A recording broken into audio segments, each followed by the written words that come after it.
अता फरमाया जाएगा और तख्त पोशी होगी, और तख्त पोशी के बाद उनकी ताज पोशी होगी, उनके वालिदैन की, उनके माँ बाप की ताज पहनाया जाएगा। और वो ताज कितने कीमती होंगे कि उस कीमत का कोई भी इस दुनिया में अंदाजा नहीं लगाया जा सकता। और उनके वालिदैन को इतना कीमती पोशाक पहनाया जाएगा, लिबास पहनाया जाएगा कि वो लिबास एक हाफिज के वालिदैन को जो लिबास पहनाया जाएगा, उस लिबास की कीमत ये दुनिया और दुनिया के खजाने मिलकर अदा नहीं कर सकते।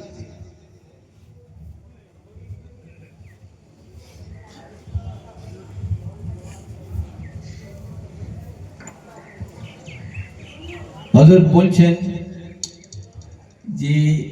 এবার পড়া শুরু হচ্ছে বাচ্চাদের, মাদ্রাসায় ভর্তি হয়, বয়স হিসাবে কেউ নাজেরা পড়ে, আর একটু পরিপক্ক হলে সে মুখস্থ করা